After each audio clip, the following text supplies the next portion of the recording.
Dengan ini saya mohon izin untuk memindahkan ibu kota negara kita ke Pulau Kalimantan.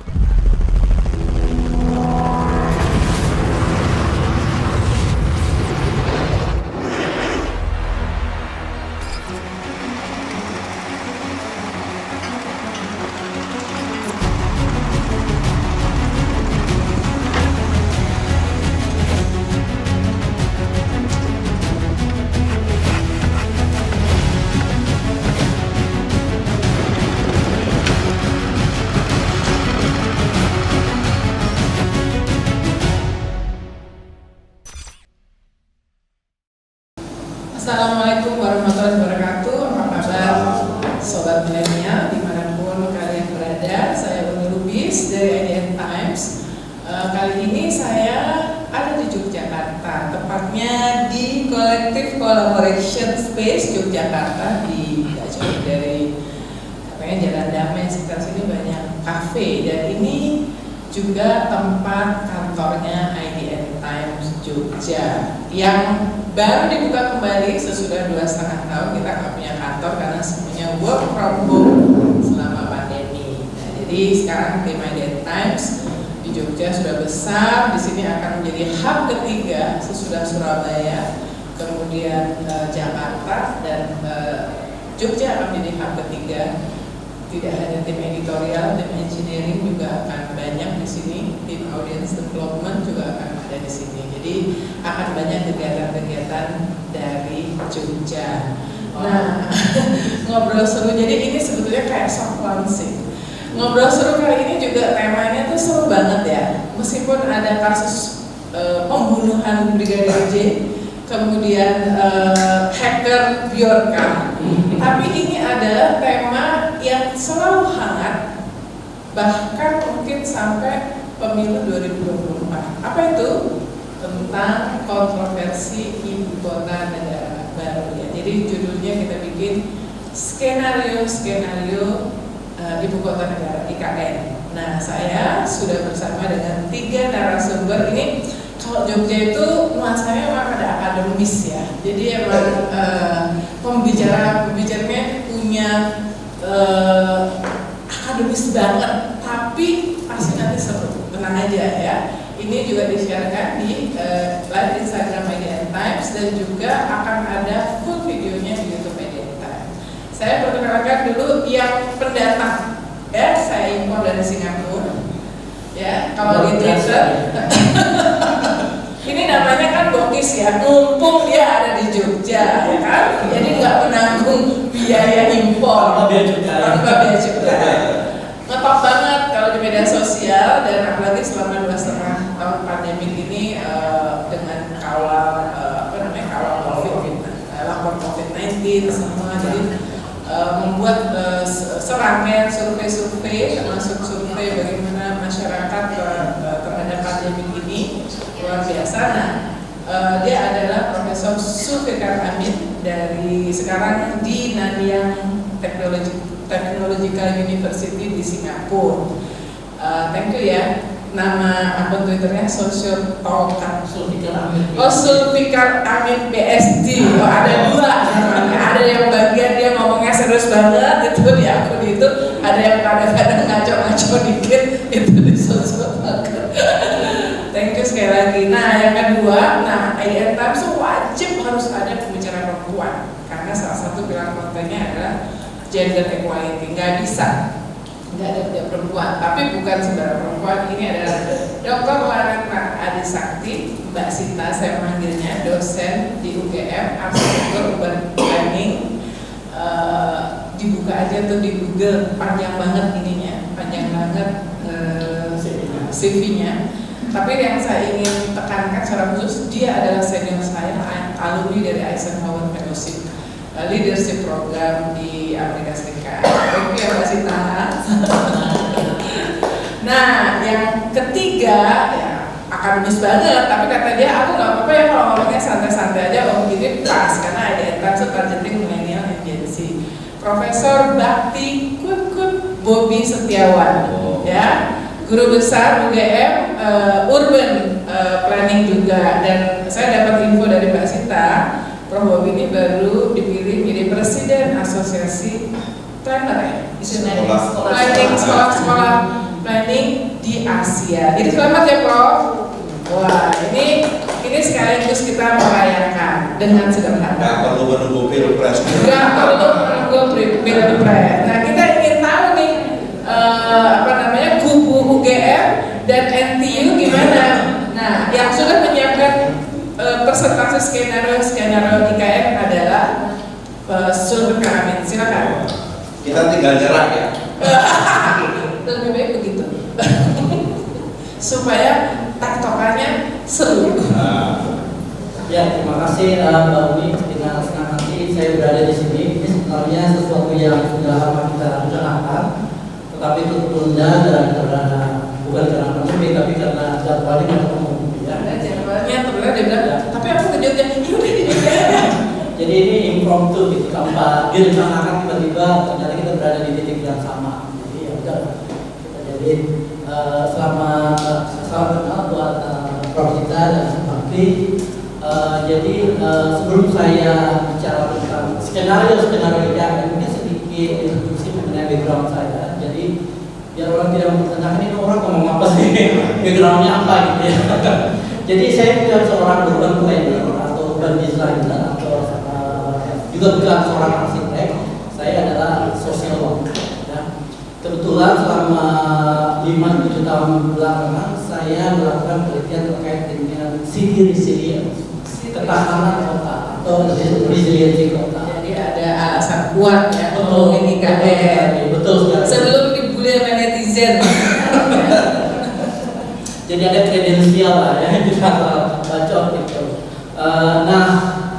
Jadi penelitian yang sudah saya lakukan dan saya publikasikan itu terkait dengan kota, tetapi dari dimensi yang berbeda, dimensi sosio-teknikal atau dimensi teknososial, di mana kita melihat kota itu tidak semata-mata sebagai kumpulan gedung-gedung dan jalan, tetapi sebagai sebuah bentuk kehidupan.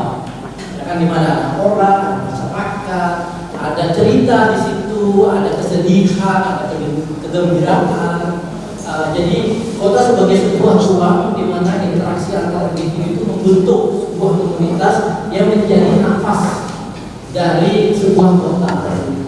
Dan dimensi teknososial ini sangat penting ya Pak. Kalau misalnya kita bicara tentang kota modern seperti Jakarta, apalagi nanti akan dibuat satu kota baru yang disebut sebagai Nusantara, di mana kota itu pasti memiliki karakteristik yang sangat kompleks.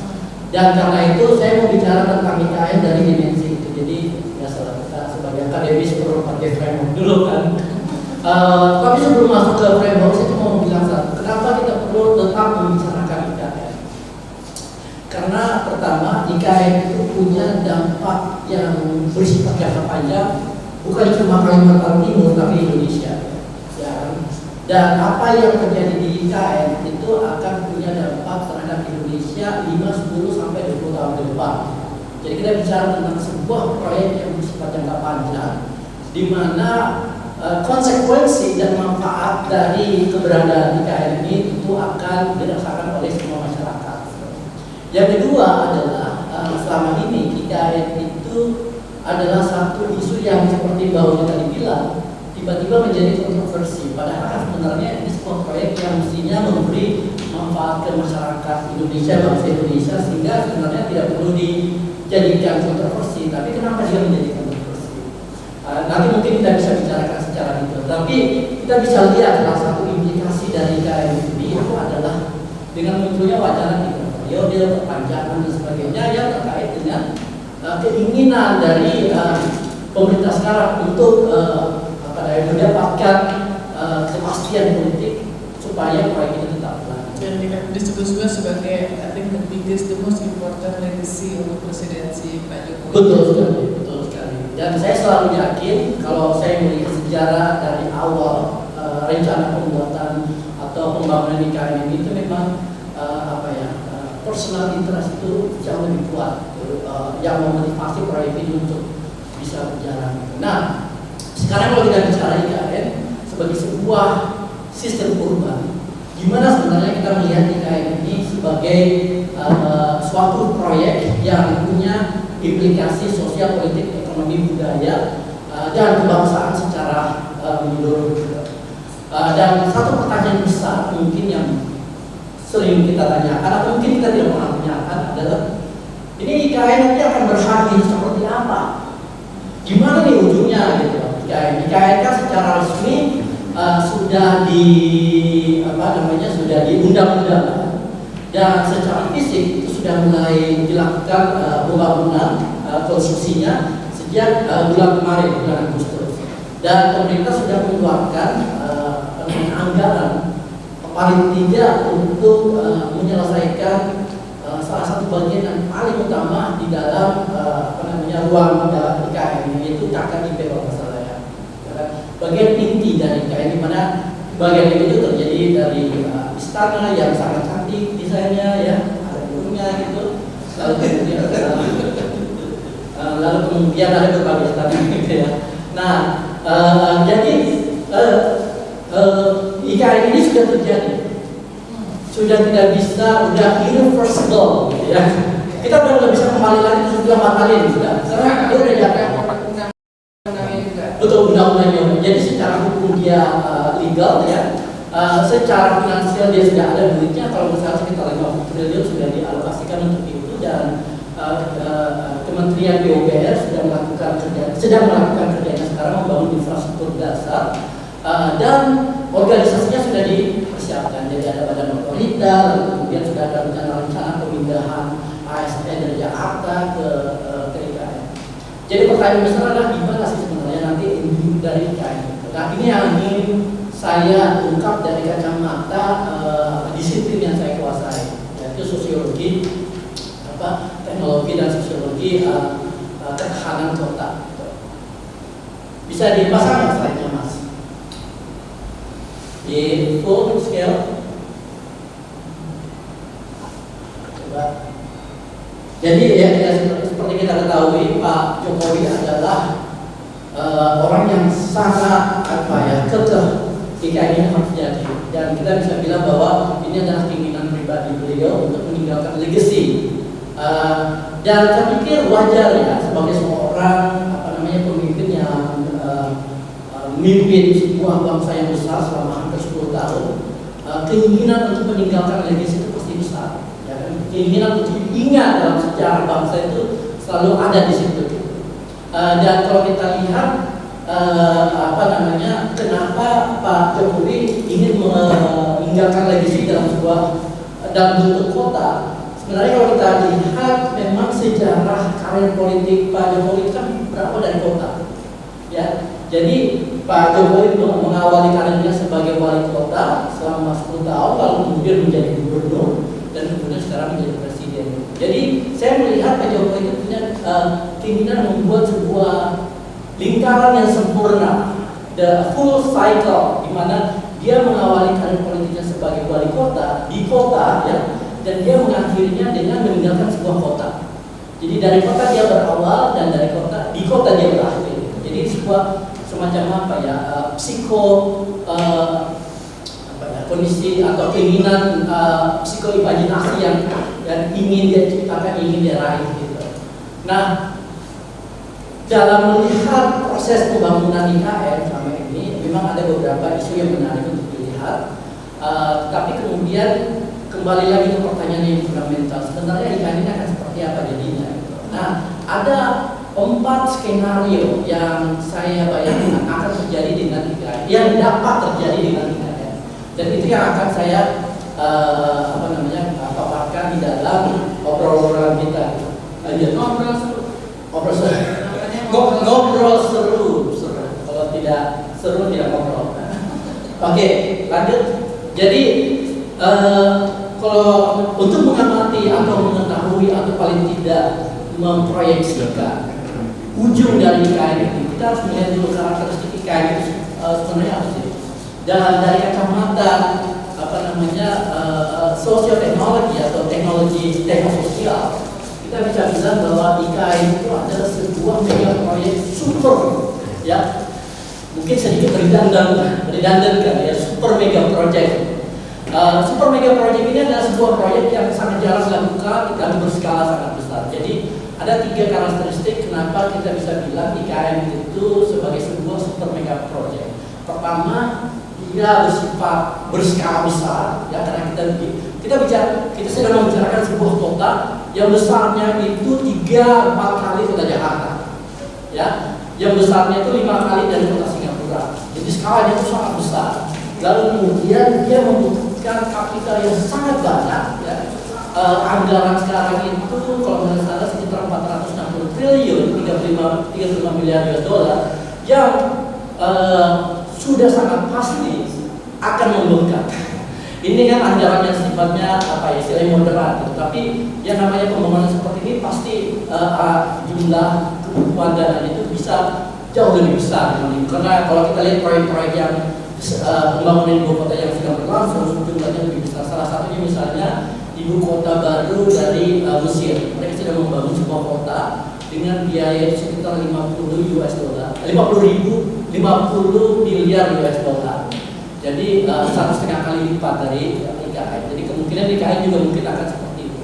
Dan yang terakhir adalah bahwa ini adalah pembangunan yang bersifat jangka panjang. Jadi kita tidak bicara tentang pembangunan 2-3 tahun, ya, atau 5 tahun. Kita tidak sedang membangun jembatan, kita tidak sedang membangun gedung, tapi kita sedang membangun sebuah kota dengan tingkat kompleksitas yang sangat tinggi. Nah, apa konsekuensi dari sebuah super mega project dengan tingkat kompleksitas yang sangat tinggi? Ada 3. Pertama, dia memiliki tingkat ketidakpastian yang tinggi, ya kan? Jadi tidak bicara tentang proses yang sebenarnya penuh dengan ketidakpastian. Walaupun kita punya ilmu, ya, untuk melakukan itu. Yang kedua, bahwa dia mempunyai tingkat kerentanan yang tinggi karena begitu banyak faktor-faktor yang mempengaruhi, baik itu ekologis, baik itu politik, baik itu finansial dan sebagainya. Yang terakhir adalah dia bersifat high volatility, tingkat kesalahan yang tinggi karena kita bicara tentang proyek yang sangat kompleks, ya kan? Membangun roket itu salahnya sedikit bisa fatal, apalagi membangun sebuah kota.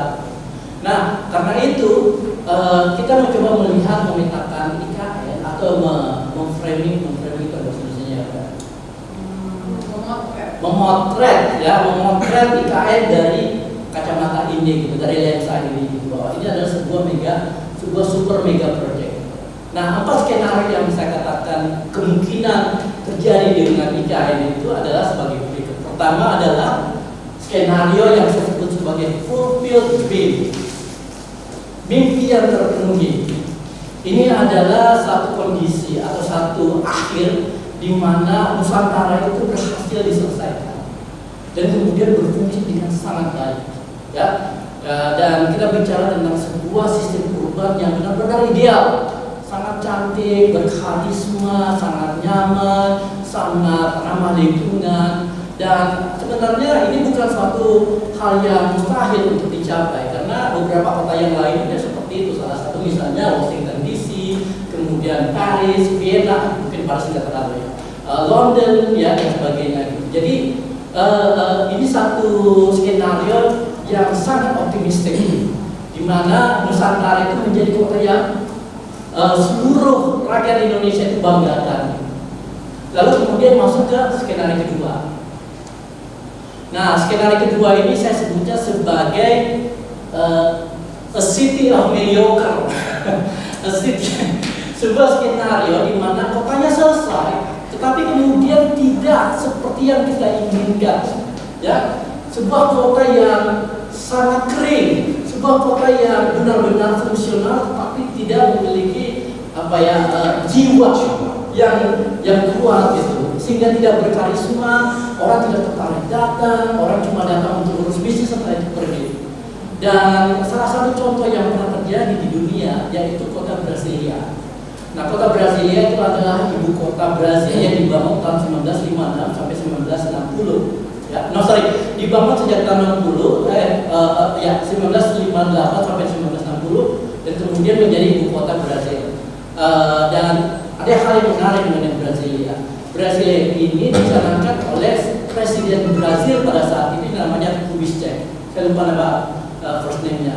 Dan dia itu sama seperti Pak Jokowi, bekas wali kota juga, ya, seorang kader partai politik sosialis yang kemudian mengkampanyekan pembangunan ibu kota baru Brasilia sebagai pengganti Rio de Janeiro. Tapi begitu jadi, ternyata kota itu sangat mengecewakan, ya kan? Dan pada akhirnya rakyat Brasil itu tidak pernah bangga dengan kota Brasilia. Dan bahkan sebagian besar politisi-politisi elit di Brasil itu lebih banyak melakukan aktivitasnya di Rio de Janeiro atau Sao Paulo, ya kan, kota peninggalan kolonial yang dibangun oleh bangsa Portugis, ya. Dan akhirnya ya Brasilia ya jadi sebagai sebuah kota, tetapi dia sangat kering, ya, dan gagal menjadi apa yang diidamkan oleh Kubistek pada tahun 1960. Nah, ini skenario kedua dan bisa jadi terjadi dengan Nusantara. Dan kalau kita lihat Brasilia Nusantara itu mirip-mirip gitu. Kalau Brasilia kan kata kecil dari Brasil, Nusantara itu kata lain dari Indonesia, itu jadi mirip-mirip kan. Ini skenario kedua. Nah, skenario ketiga gimana? Nah, skenario ketiga saya sebutnya sebagai ghost town, kota hantu. Ini adalah satu kondisi di mana kota ini belum selesai, ya. Tetapi kemudian akhirnya juga tidak pernah berfungsi sebagai ibu kota, karena orang-orang tidak mau pindah, lalu kemudian fasilitasnya juga belum terlalu lengkap, sehingga akhirnya terjadi proses yang berlarut-larut yang membuat kota ini tidak pernah menjadi ibu kota yang sebenarnya. Dan banyak ada beberapa kasus seperti itu, salah satunya adalah ibu kota Myanmar, ibu kota Burma, yaitu Naypyidaw. Ya, Naypyidaw ini menarik sebenarnya karena ini adalah kota yang dibangun secara mendadak. Ya, tidak ada warga Myanmar yang tahu pembangunan ibu kota ini. Jadi dibangun oleh rejim militer, ya, yang mendapatkan wangsit. Saya lupa nama jenderalnya siapa. Dia mendapatkan wangsit. Tansin ya, mendapatkan wangsit bahwa ibu kota Myanmar harus dipindahkan ke Naypyidaw, dan dia membangun dengan bantuan duit yang begitu banyak dari Cina, sesuai dengan imajinasi dari para jenderal-jenderal. Tapi kemudian akhirnya kota ini tidak pernah menjadi ibu kota Myanmar, ya kan? Ada kondisi-kondisi infrastruktural, tapi juga ada kondisi-kondisi politik, ya. Dan menarik karena sebagian besar fasilitas yang berada di kota Naypyidaw itu dikuasai oleh para jenderal. Jadi mereka punya hotel bintang 5, mereka punya restoran yang mewah dan sebagainya. Tapi yang inap di hotel itu paling 2-3 orang setiap hari gitu. Dan hotel-hotel ini dimiliki oleh para jenderal gitu. Jadi kota ini sudah dikuasai oleh oligarki militer. Nah, apakah ini terlalu suram buat Nusantara? Iya. Skenario ini terlalu suram memang, tetapi bisa saja terjadi, sangat bisa terjadi dengan Nusantara. Jadi kita nggak tahu, mudah-mudahan tidak. Tapi ini adalah skenario yang mungkin terjadi. Dan skenario yang paling buruk itu adalah terakhir, kota yang tidak pernah selesai, yaitu kota mangkrak, gitu ya, unfinished business. Borobudur. Ada lebih kerajaan. Sekarang populer karena di Jogja nih dia pakainya itu. Betul. Ada apa dengan cinta? Betul, paling tidak jadi lokasi pembuatan film. Kita sih benar kan seperti itu. Betul. Jadi ini adalah kondisi terburuk atau skenario terburuk yang bisa terjadi dengan Nusantara, di mana kota ini tidak pernah selesai karena berbagai faktor. Dan akhirnya dia menjadi seonggok bangunan fisik yang tidak punya nilai, ya kan? Walaupun ini gereja ayam ini bisa jadi seperti itu gitu. Nah, tentu kita tidak mengharapkan bahwa Nusantara akan berakhir seperti ini gitu. Tetapi dalam hitungan teknososial kemungkinan itu bisa terjadi. Gitu. Nah, sekarang pertanyaan terakhir, dan ini akhir dari presentasi obrolan saya. Faktor apa yang dapat atau faktor apa yang menentukan skenario mana yang akan terjadi dengan IKN? Ada 3 faktor utama, ya, dan ini tentu sesuatu hal yang bersifat umum gitu. Saat ini IKN itu masih berupa lokasi yang ditandai dengan sebuah tulisan besar yaitu titik nol. Ya, kita sudah lihat itu di foto-foto media. Saya pernah kesana juga. Ada fotonya di titik nol dengan ketua DPR dan Pak Jokowi. Nah, titik nol ini, nolnya di sini itu bisa menjadi sebuah mimpi yang menjadi kenyataan, bisa menjadi sebuah kota yang mediocre atau kota yang mengecewakan, bisa menjadi sebuah kota hantu atau bisa menjadi sebuah kota yang tidak pernah selesai. Ya. Nah, apa yang menentukan itu? Ada 3 faktor. Pertama itu adalah, menurut saya yang paling penting adalah kapasitas teknokrasi dan eksekusi proyek. Kita bicara tentang kemampuan pemerintah di dalam melakukan perencanaan dengan sangat matang sampai ke detail-detailnya dan dengan konsisten mengeksekusi itu dengan baik. Nah, ini yang menentukan. Jadi saya ulang lagi, kapasitas teknokrasi dan eksekusi ini ditentukan oleh bagaimana pemerintah itu mampu melakukan perencanaan dengan sangat matang. Nanti Pak Tim mungkin bisa memberikan penilaian tentang itu ya, dan mengeksekusi setiap detail dengan sangat baik. Jadi tidak hanya gambaran besar, tapi detail-detailnya seperti skupnya di mana, lalu kemudian pipanya bagaimana, asal airnya gimana, transportasinya bagaimana, itu sangat detail. Apakah pemerintah Indonesia punya kemampuan itu, dan kalaupun punya, apakah bisa diaplikasikan di dalam proyek ini? Itu pertanyaan besar kita sebenarnya. Kita bicara tentang kapasitas. Kenapa? Karena Indonesia itu, pemerintah Indonesia itu tidak atau belum punya pengalaman membangun sebuah kota dari nol. Kita nggak punya pengalaman itu. Makanya ditunjuk wakil koordinatornya itu yang pernah bangun kawasan mandiri perkotaan. Ada perbedaan antara sebuah kota, urban system sama real estate. Oke. Tidak universitas sama kemudian. Oke. Nah, faktor kedua itu tentunya finansial, ya kan? Karena kita bicara tentang jumlah kapital yang sangat besar.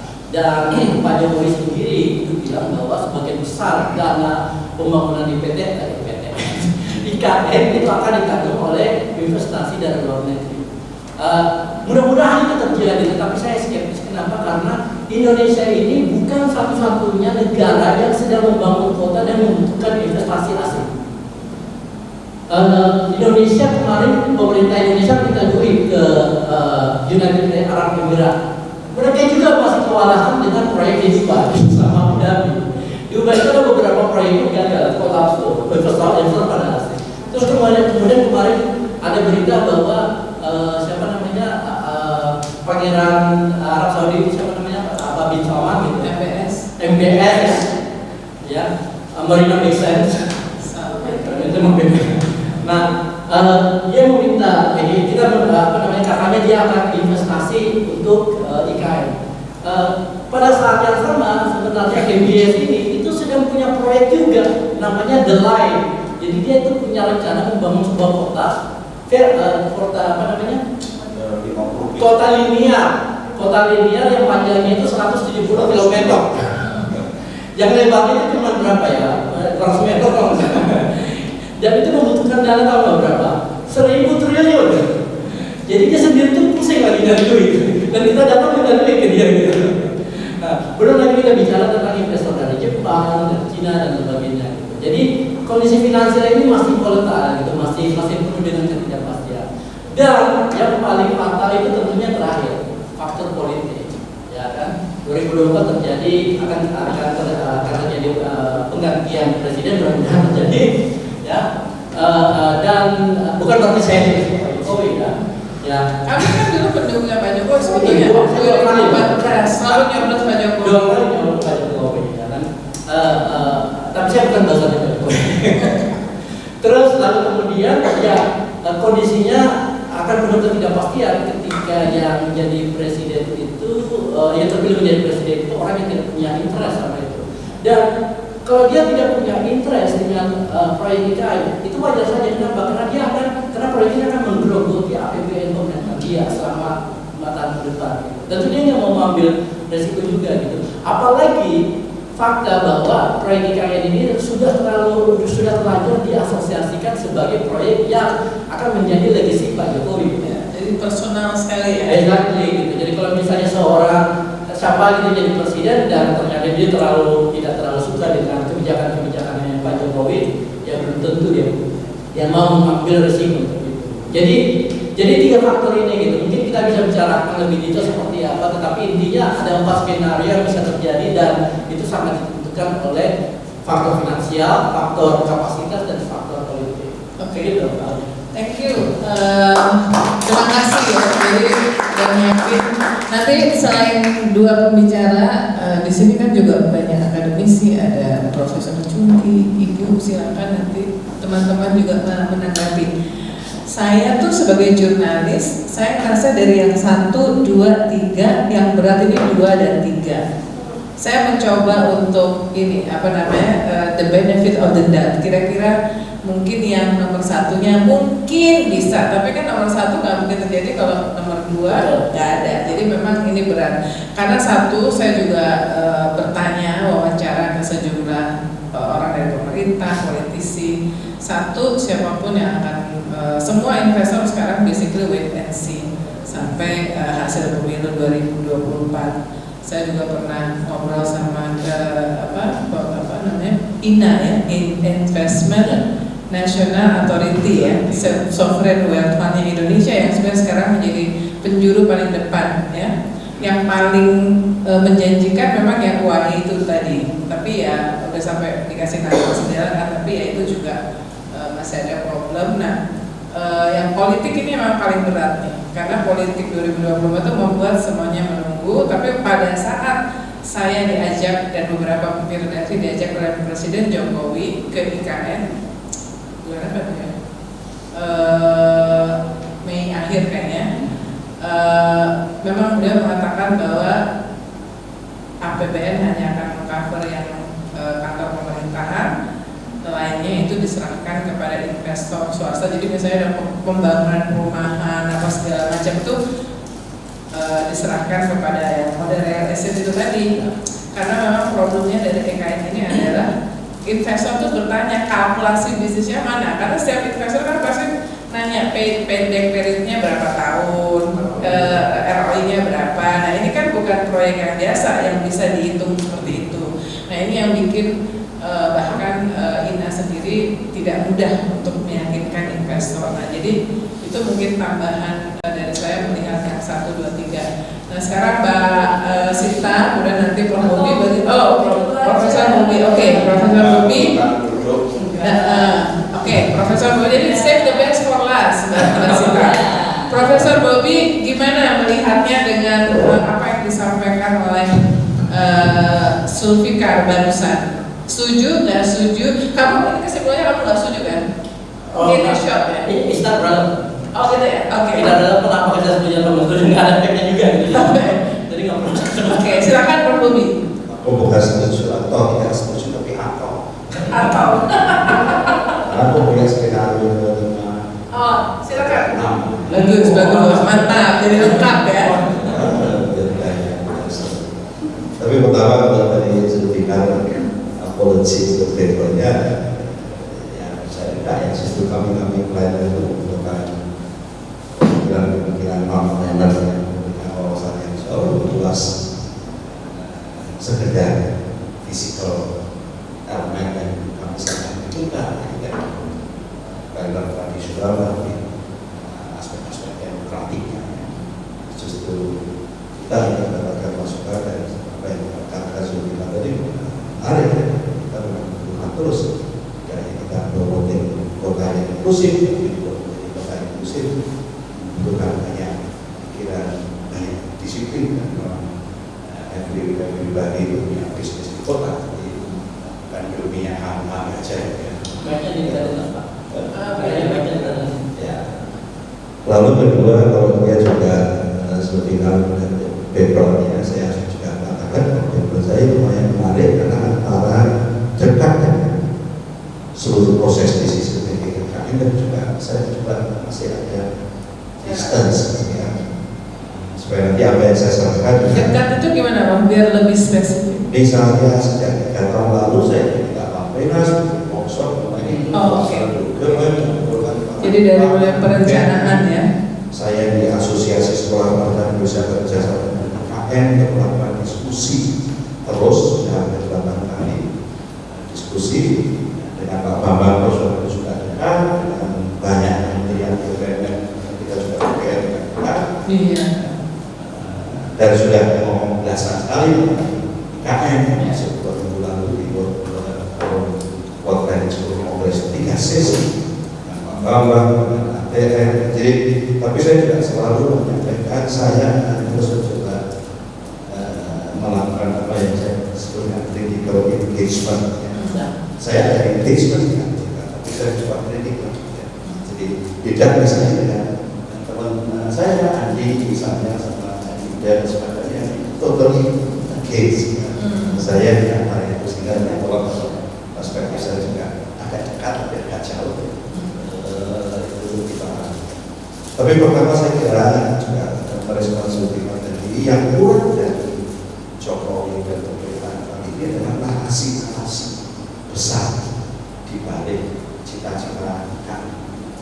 Sehingga orang melihat ini lebih dari sisi legasinya Presiden Jokowi, ini yang dimaksud caranya. Dan kalau tidak diperkoreksi, akan muncul dari persoalan politik tadi. Tidak pernah sampai sekarang ide cita-cita besar itu tersampaikan dengan narasi yang utuh. Memang saya sebagai orang kadang-kadang juga punya dua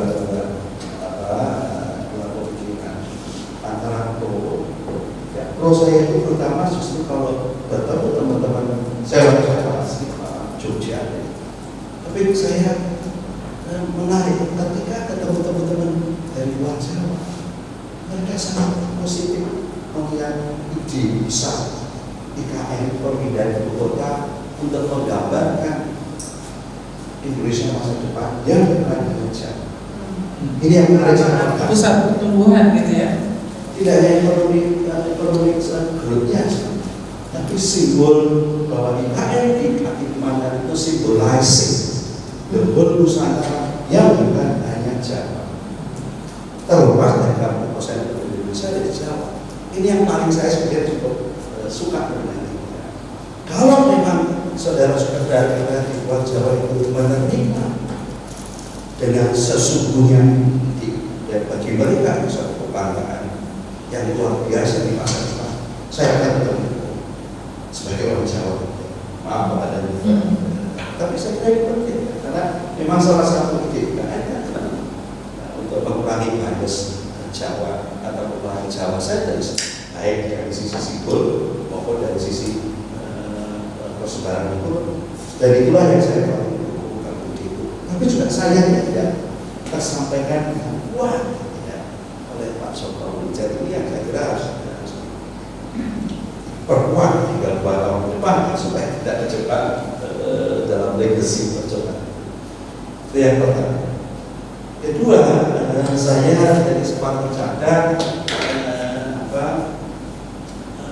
memang lalu 4 skenario sebagaimana Zulika tadi yang menyampaikan bisa terjadi. Tapi saya juga ada skenario kelima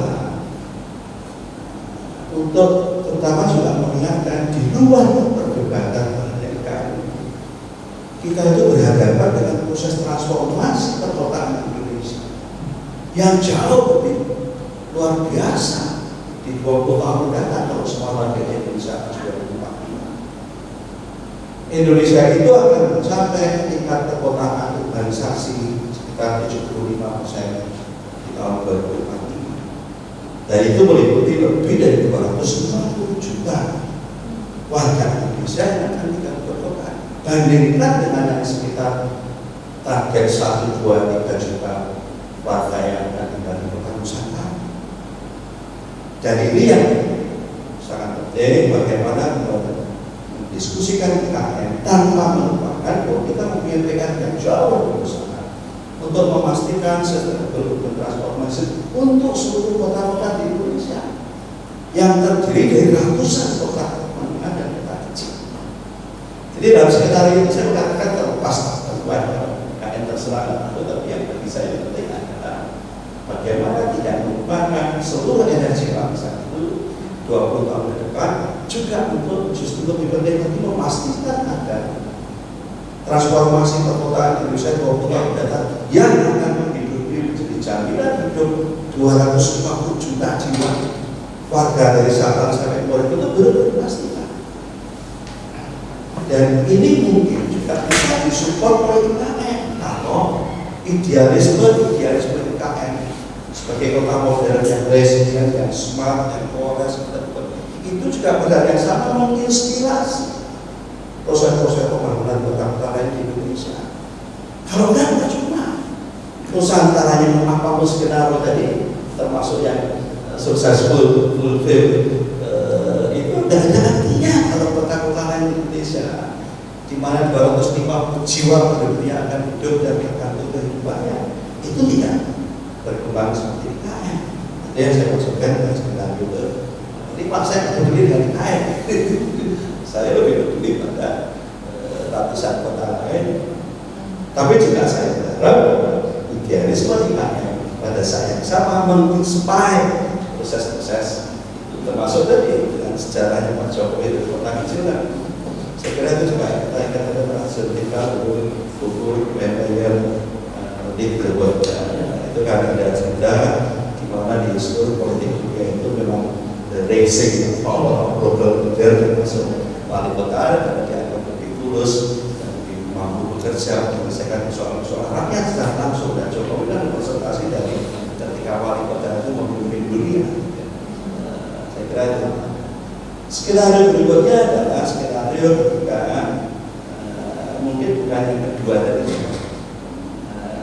agak mungkin tidak sesuksesful yang pertama, tapi paling tidak IKN yang berada di dalam konteks regional Balikpapan sama paling tidak sedikit pemicu perkembangan ekonomi di Kalimantan. Ini yang tadi mungkin Pak Zulfikar menyampaikan, dan saya menyampaikan sebagai skenario pertama, mungkin IKN tidak sesuksesful seperti skenario pertama, tapi cukup mampu mengungkit perkembangan regional, koridor regional development, yaitu menghubungkan Balikpapan, IKN, dan Samarinda yang memang tidak linear tapi punya potensi menjadi regional, istilahnya bagi planning itu regional development corridor, satu proses pembangunan koridornya memang agak mendok sih, nggak terus, tapi sebaiknya tarik mungkin dilakukan dengan potensi sumber daya alam Kalimantan yang masih cukup besar, dengan dua pusat pertumbuhan yang sudah jadi, yaitu Balikpapan dan Samarinda. IKN sebetulnya punya peluang paling tidak untuk meningkatkan regional ekonomi regional development di Kalimantan, paling tidak di selatan di sana, syukur-syukur di situ, Kalimantan dan sekitar lain. Itu mungkin yang menarik. Kalau yang skenario pertama masuk juga nggak sampai, masih tetap banyak. Dalam bagian atau memang menjadi mediocre dari sini ya, cuma kota pemerintahan saja.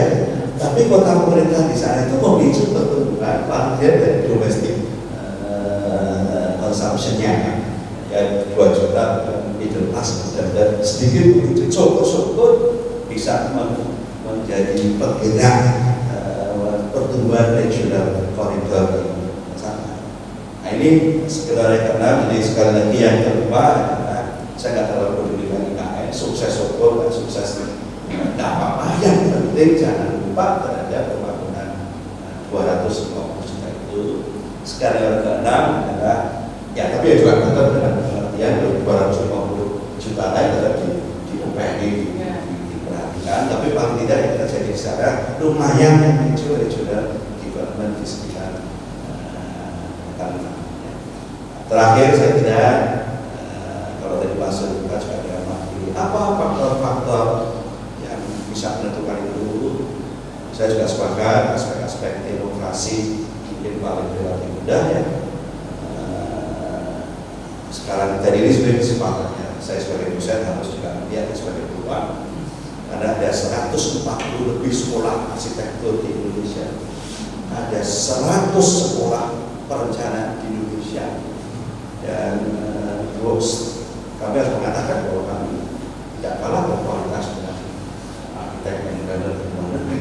Saya sudah mengatakan, terutama murid-murid saya, bukan saya, artinya kami sudah yakin dunia kelas dunia juga dan ini merupakan kesempatan bagi mereka anak muda untuk berkarya. Itu saya terus optimis pada hari ini. Ya. Jadi memang secara finansial itu yang paling krusial. Syukur-syukur apalagi yang politik. Yang politik itu terkait dengan apa yang saya sampaikan pertama tadi. Yang satu yang mungkin bisa menurut saya diperlukan ke depan adalah bagaimana mengajak anak muda milenial untuk melihat proyek ini sebagai proyek untuk mereka.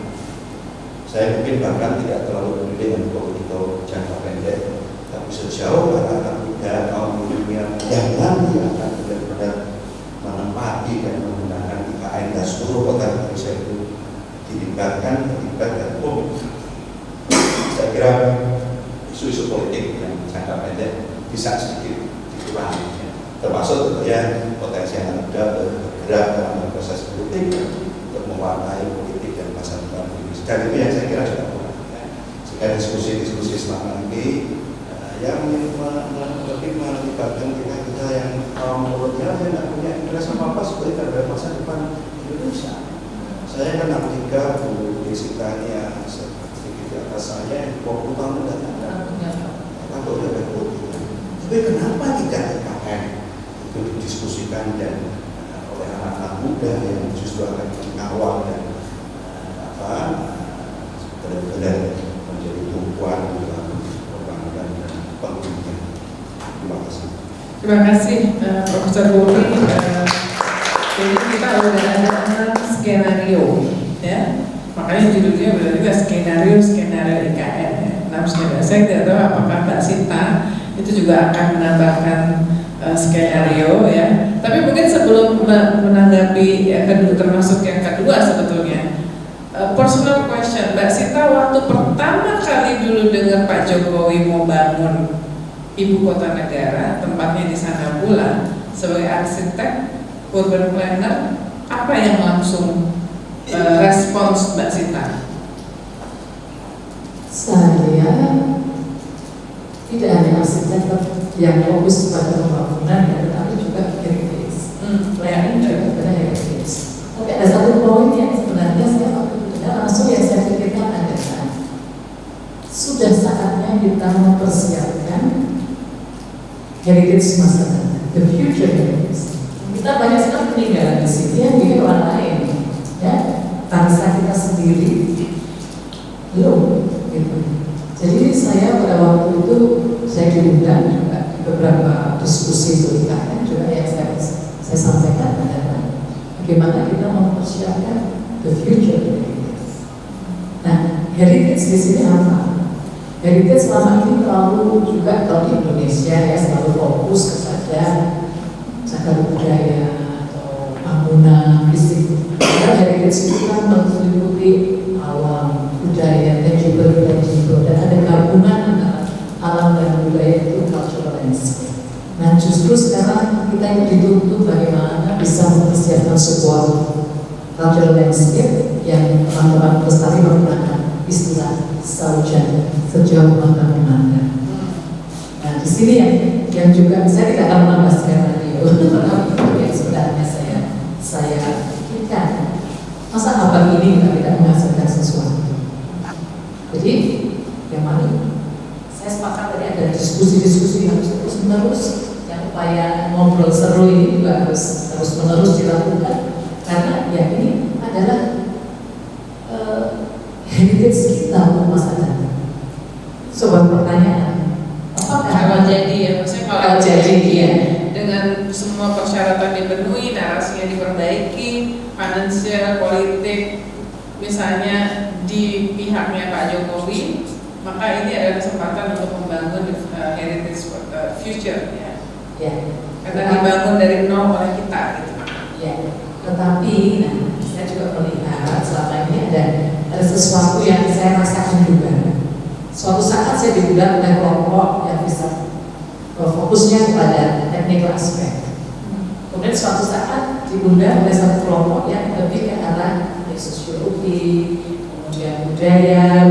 Nah, ini sebenarnya belum menyatu. Nah, ini menurut saya ini sebenarnya harus kita bangun. mempersiapkan apapun, tidak hanya IKN. Tadi Pak Bobi juga menyampaikan terkait dengan berbagai macam kota yang ada di Indonesia. Itu kan kita tidak membangun hanya fisiknya, tapi kita juga harus membangun budayanya, kehidupannya.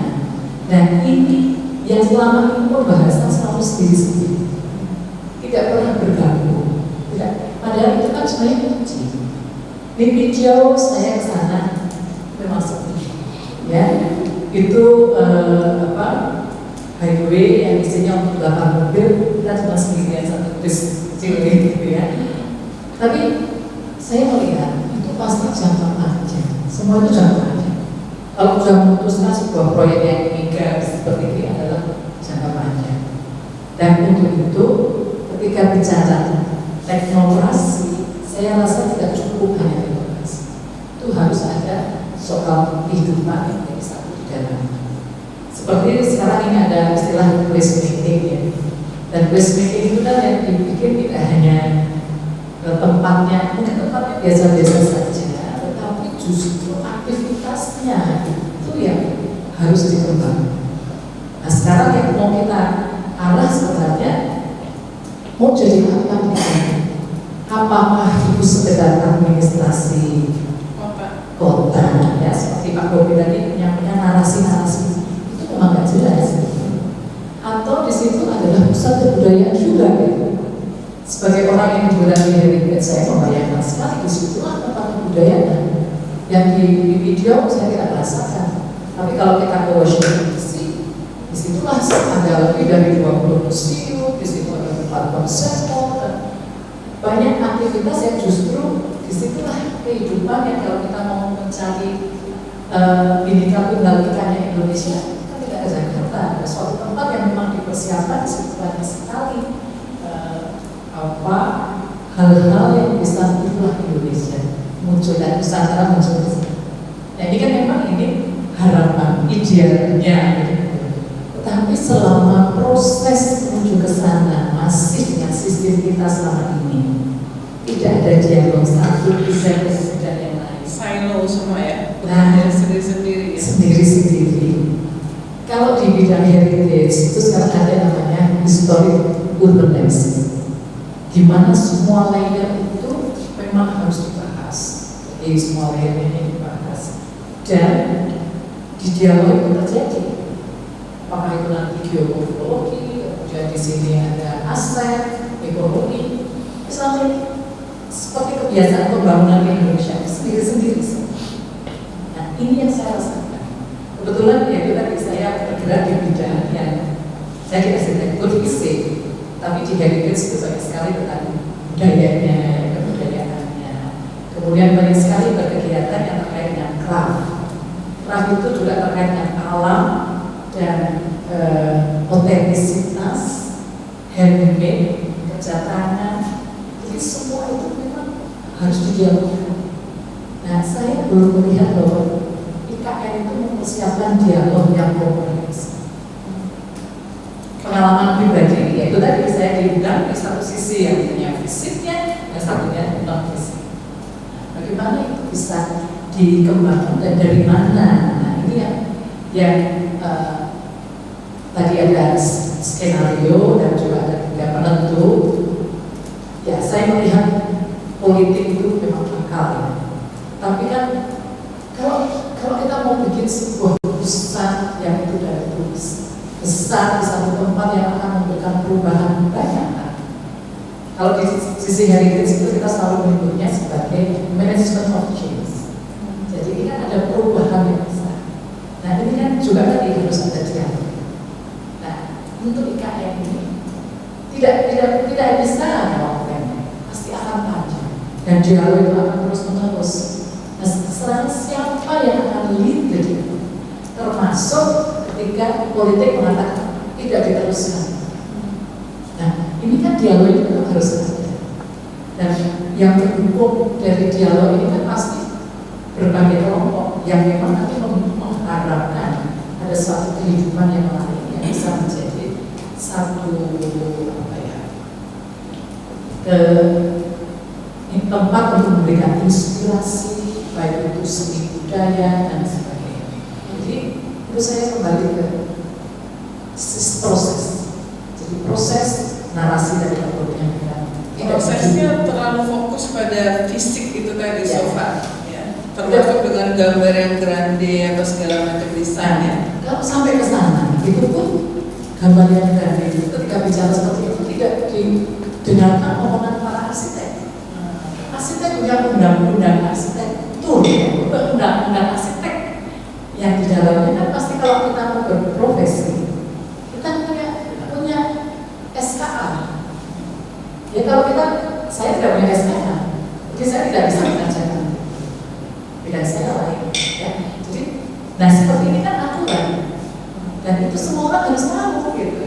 Nanti saya juga harus tahu ini kurasi apa lagi gitu ya. Jadi nanti yang bisa masuk ke sana, misalnya nanti ada kesenian misalnya ya, yang selama ini kan selalu katakanlah mewakili Indonesia. Ya maaf ya, ini saya selalu artis ibu kota. Itu kan betul. Tapi tanahnya kan dan airnya dari seluruh Indonesia, Mbak. Dibawa ke sana. Ya maksud saya, yang selama ini kan selalu Jakarta, Ya. orientasi ke sana. Ya, jadi itu yang memang harus mulai dipikirkan bahwa kita punya program yang luar biasa. Nah ini yang sekarang saya kembali lagi ke proses dengan narasi yang bisa dialog itu difasilitasi. Harapan saya pada otoritas yang ada di sana bahwa fasilitasi itu. Tapi kan Pak Jokowi ini dari UGM. Saya tadinya asumsinya itu bahwa arsitektur dan segala di UGM itu justru terlibat sebegitu dalamnya. Maksudnya tadi Prof. Budi mengatakan udah belasan kali ngomong, tapi ngomong ya, jadi nggak terlibat gimana caranya, desainnya, apa segala macam, baru muncul itu gambar gitu. Itu nggak tahu ya? Enggak. Ya hanya mendengar dari rekan-rekan dan sebenarnya ikut protes juga ya untuk sebuah karya yang dibuat oleh arsitek gitu ya. Jadi ini kan juga kita punya tata cara ya. Tata cara itu kita harus share kepada semua pihak ya, jadi kita saling memahami juga. Nah proses ini yang berdialog ini yang menurut saya prioritasnya. Dan kami sebagai orang yang itu kan harus punya wadah, kan tidak punya wadah untuk itu. Jadi bisa akses juga tidak bisa misalnya, tetapi ya kita membuat satu program-program yang kita kaitkan itu, termasuk misalnya saya punya mata kuliah namanya desain museum.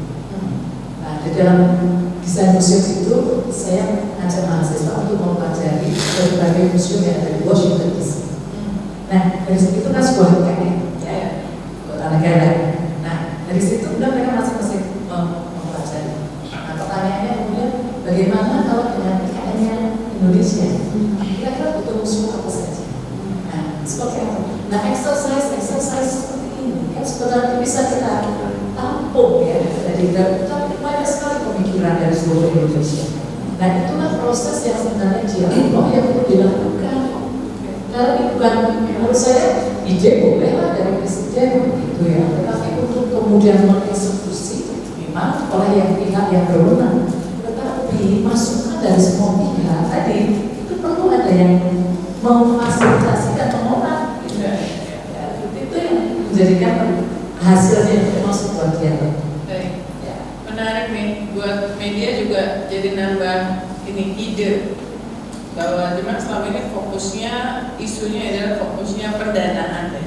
Pendanaan, kemudian pengelolaan visi, kemegahan dari ibu kota, lalu Pak Jokowi waktu ketemu sama Pemret, saya ikut tanggal 19 Januari membangun City in the Forest. Jadi itu yang dibangga-banggakan ya, dengan 15 juta bibit pohon-pohonan endemik apa segala macam. Tapi yang hal-hal yang tadi yang dibicarakan oleh 3 pembicara tadi memang belum pernah kita dengar datang dari pihak Pak Jokowi maupun pemerintah yang membangun itu. Nah, saya ingin mengundang pemikiran dari yang hadir di sini, mungkin yang mau bertanya, protes atau memperdalam atau nambah skenario silakan. Cungki, proses Kita Cungki. ada 7. Dapat berapa? 4 dari 6 ya? 6. Ini satu depan ya tadi. Baik, terima kasih. Atau Nama saya Budi yang belum kenal. Saya ingin menambahi mungkin yang dari Mas Zulkifli tadi, cukup menarik yang skenario nanti yang lain juga. Jadi kalau saya melihat ada dua dimensi yang kuat kalau misalnya kita melakukan analisis seperti principal component analisis dan sebagainya. Itu adalah politik dan finansial. Kalau yang satu lagi tadi yang termasuk untuk aparat kapasitasnya, itu mungkin lebih sedikit meskipun ada pengaruhnya. Jadi kalau kita bikin kuadran, meskipun nanti bisa kita ulas. Kalau kita bikin kuadran, politik tidak mendukung, finansial tidak mendukung, ya kita dapat ya mangkrak tadi. Ya. Tapi kalau financial dan politik support itu ya, kita jalan bisa insya Allah. Bisa juga nanti politik mendukung tapi financial tidak, ya tengah-tengah tapi. Tapi mediatornya politik mendukung dan financial tidak atau financial mendukung politik tidak nanti pasti beda juga, itu bisa dikaji lebih lanjut ya ininya. Kalau mau diperluas sampai berapa dimensi pun bisa sebenarnya nanti dan itu bisa dimudahkan pakai matematika sebenarnya. Jadi supaya tahu mana sih faktor yang paling berpengaruh terhadap keberhasilan atau kegagalan ke depannya. Mungkin kalau kita punya data beberapa contoh ibu kota negara yang lain tadi, ini kenapa Myanmar gagal, kenapa Washington DC bagus ini ya. ACT misalnya Australian Capital Territory itu mungkin berhasil juga ya ini ya. Tapi sejarahnya dulu kan persaingan antara New South Wales dan Victoria. Saya nggak mau di Sydney, nggak mau di Melbourne, cari yang tengah-tengah. Jadi akhirnya kita mungkin bila di awal 20 dan kotanya nggak terlalu besar, tapi manageable sehingga relatif lebih nyaman begini ya, dan mendekati mirip musim. Jadi mungkin dimensi di sana. Kemudian yang kedua terkait dengan kenapa ini Pak Bobi juga tadi menyampaikan ada kota-kota lain juga yang harus dipikirkan. Ini kalau kita melihat sebenarnya ini kebetulan saya juga baru baca-baca dan sedang menulis juga. Jadi seberapa jauh kita resiliensi Indonesia pasca COVID dan ada perang Ukraina dan Rusia ini. So far kita masih under control ya. Tapi beberapa negara kan sudah ya ada mulai trouble lah ini ya. Bahkan Jerman yang negara maju pun ini. Jadi ada beberapa faktor, misalnya resiliensi ekonomi setiap kota itu akan beda juga. Dan kita punya pengalaman tahun 97 ketika financial crisis di Indonesia. Indonesia hanya punya, dapat dikatakan hanya punya satu private city, Jakarta, Thailand, Bangkok. Kan. Kalau sekarang kita adalah juga Surabaya yang sudah lebih maju, GDP-nya cukup tinggi juga. Mungkin Surabaya itu mendekati Ho Chi Minh yang salah satu yang terbesar di Vietnam. Kita punya Medan, kita punya Makassar. Jadi ketika ada krisis kemungkinan masih ada buffernya. Tapi kalau Jakarta misalnya kita terus fokus di Jakarta, ada krisis di Jakarta, kita lihat ya misalnya COVID kasusnya Jakarta selalu paling tinggi ini ya. Atau tahun 97 itu sebenarnya krisis ekonominya kan di Jakarta sebenarnya. Luar Jawa sebenarnya tidak terlalu terpengaruh. Jadi dengan melakukan penyebaran, jadi kita jangan melupakan, dan saya setuju dengan Pak Bobi. Dengan melakukan penyebaran kegiatan-kegiatan ekonomi tadi itu akan lebih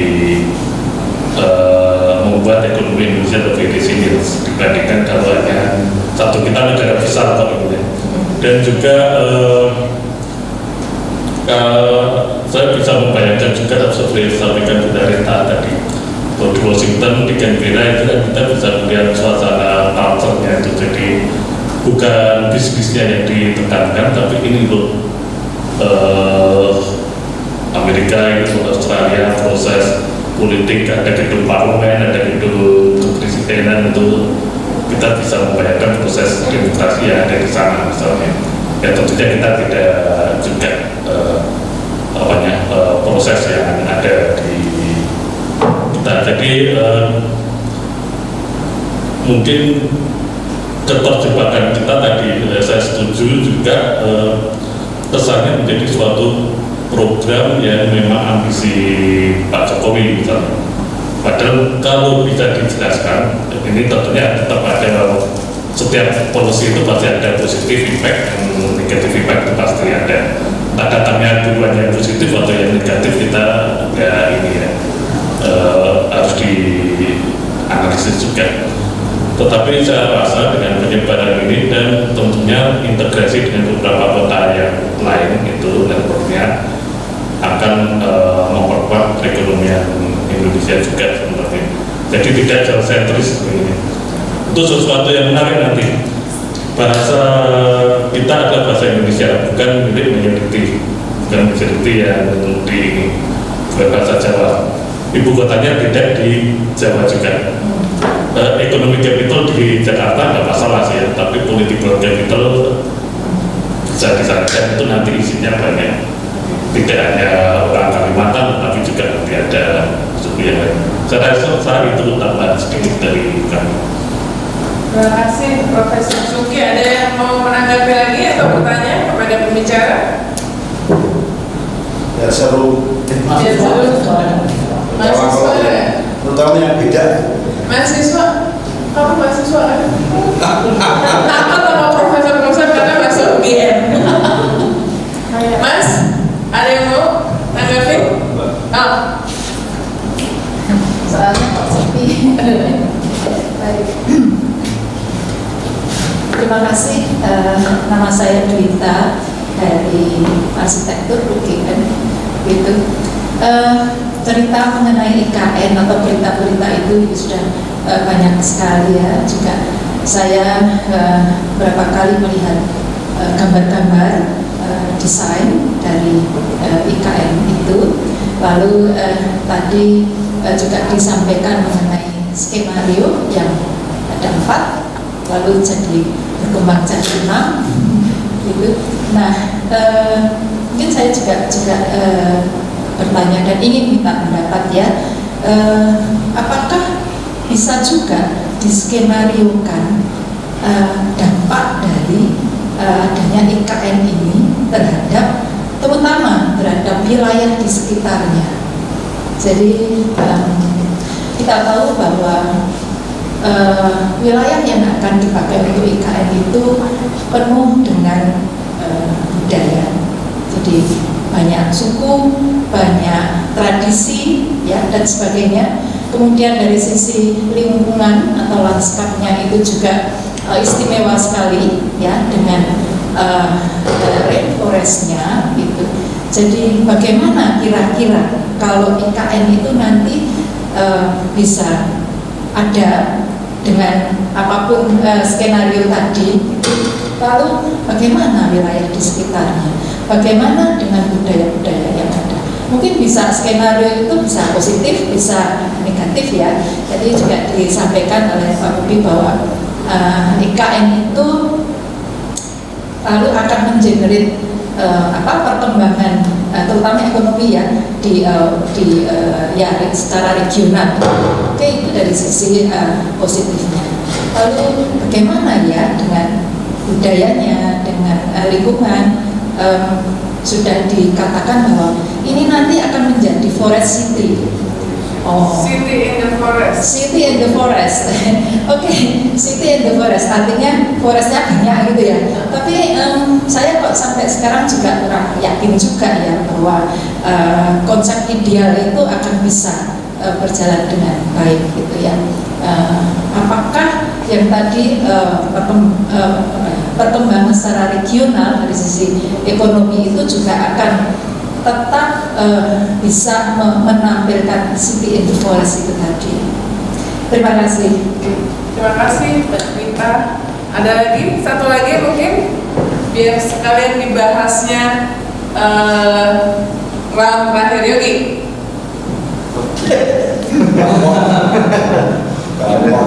Tunjuk thank you untuk pihak power tunjuk di London. Cuman mungkin karena ini ya bukan ekspertis saya juga ya perencanaan arsitektur. Cuman kalau dari dengar paparan tadi saya dengar finansial yang dikeluarkan, effort yang dikeluarkan buat mengusahakan IKN ini terwujud. Terus tadi Pak Bobi juga bilang kalau kita bangun IKN, bagaimana dengan ratusan mungkin ribuan kota lain yang di luar itu gitu. Jadi saya mungkin ini kalau kata anak-anak sekarang Anabel aja analisis gembelnya. Kalau kita punya effort buat fokus ke satu tempat dan finansial yang nggak tahu datang dari mana di satu tempat itu, kenapa bukan kita sebarkan itu effort dan finansial sama buat ya ribuan daerah lain yang mungkin sangat membutuhkan itu.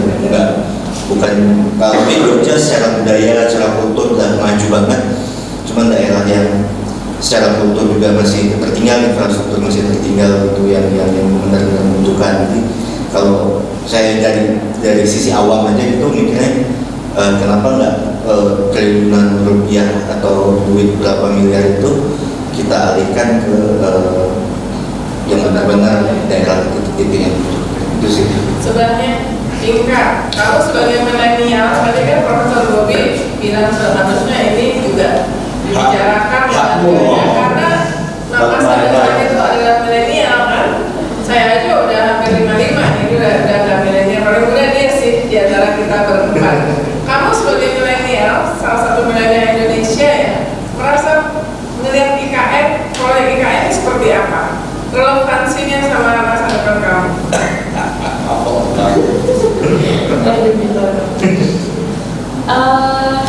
Gimana ya? Kalau saya sebagai awam melihat, saya juga setuju sih sama Yogi tadi. Tapi yang setujunya mana? Bahwa sebaiknya uangnya digunakan untuk apa yang lain. Iya betul. Tapi juga selama ini kita tuh Jakarta sentris, kayak semuanya tumpuk blek di Jakarta, dari ekonomi juga pusat bisnisnya juga di sana.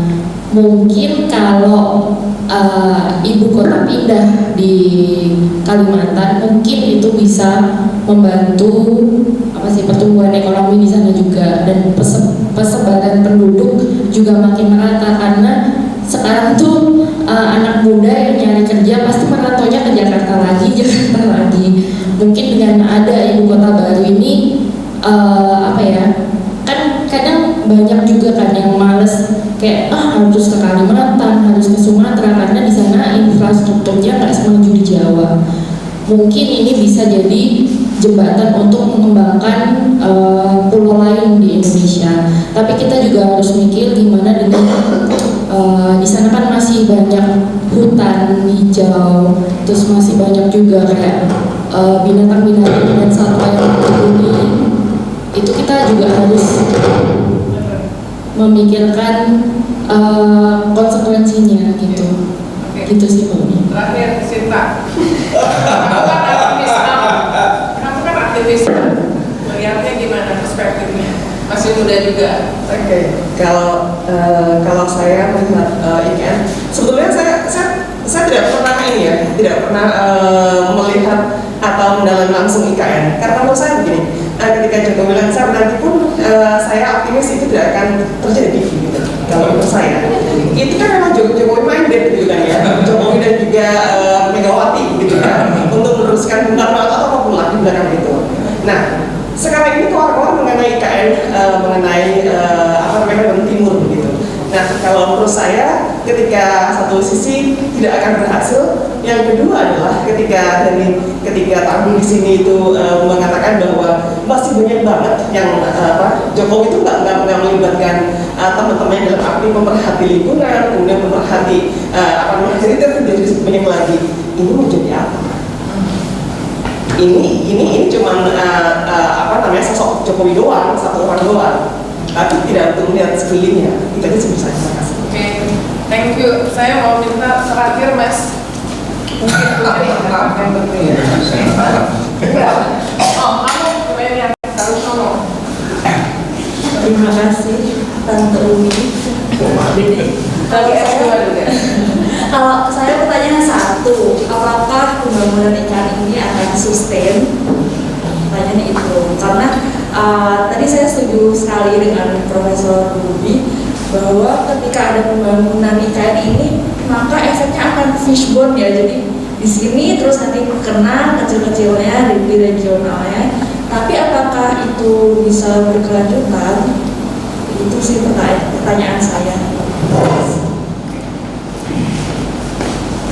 Terima kasih. Jadi ada beberapa pendapat, ada pertanyaan, mungkin dijawab singkat-singkat, ditanggapi dimulai dari Profesor Bobi, silakan.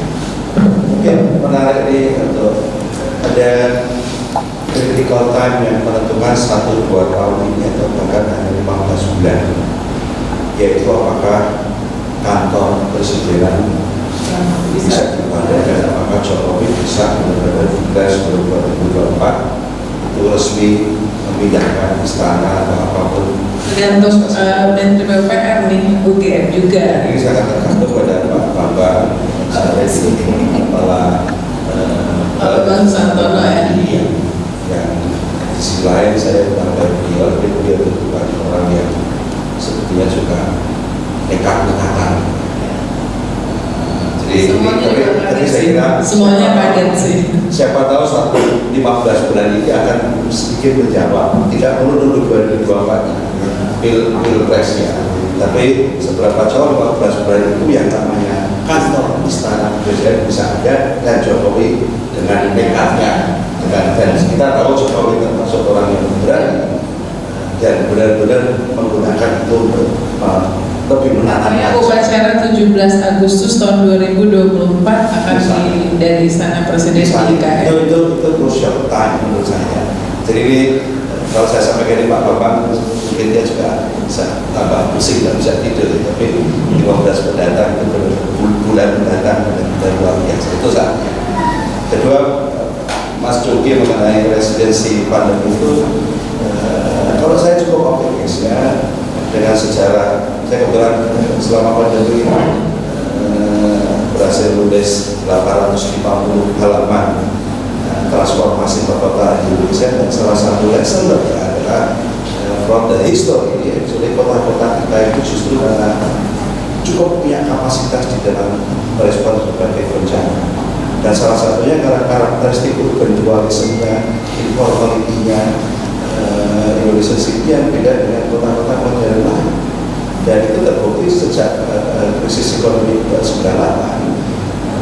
Relatif ini orang mengatakan informal sektor bisa menjadi lumayan meredam, dan saya kira 2 tahun pandemi ini kita cukup bagus merespon itu pada level kotanya. Tapi mungkin juga pada skala ekonomi besar, karena ada informality-nya itu yang untuk kota-kota kan informal sektor masih jadi tuan 60-70% kerja di kota Indonesia. Itu yang mungkin menjadi faktor penguat residensi kita yang mungkin lepas dari pengamatan teman-teman. Ketiga adalah siapa tahu skenario yang kedua tadi itu malah justru yang kita dorong atau bukan kita dorong, tapi yang lebih mungkin terjadi dalam konteks untuk menjembatani dua kepentingan satu. Saya memang sejak tadi mengatakan mungkin IKN di luar Jawa itu nilai simbolik, politikal simboliknya yang lebih penting dari nilai ekonomi sensornya. Dan kalau itu diterima, kita sepakat itu, maka membangun kota yang cukup sekedar kota pemerintahan seadanya itu sudah memenuhi simbolik, politikal simbolik bahwa Indonesia itu bukan Jawa. Dan itu kan lebih mungkin dari sisi finansial, dari aspek lain. mungkin ya tidak sepi-sepi amat sejauh ide Bu Sita untuk menghidupkan ibu kota pemerintahan dengan cultural center Nusantara itu ada, tapi tidak menjadi totally idealistik, model sendiri nggak perlu juga. Jadi dari itu lebih reasonable dari sisi politikal, finansial, tambah kalau sedikit regional development terjadi.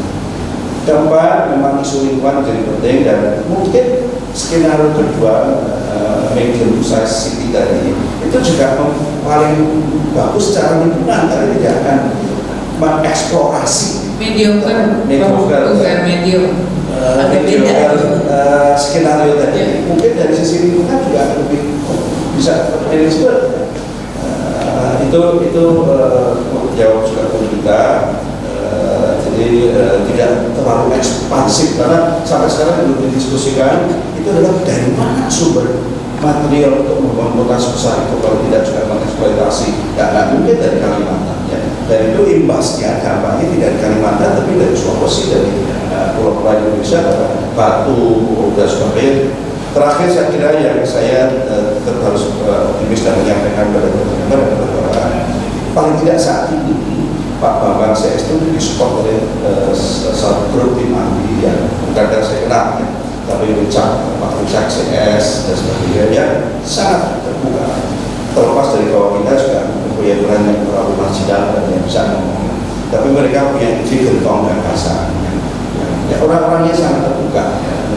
Paling tidak dari, cuma kita nggak tahu memang Richard CS itu seberapa jauh kapasitas influencing di sisi meeting proses, tapi paling tidak sudah ditentukan tim tenaga ahli dikomandoi oleh Richard Saroso yang sayangnya juga lebih banyak berada dan arsitek.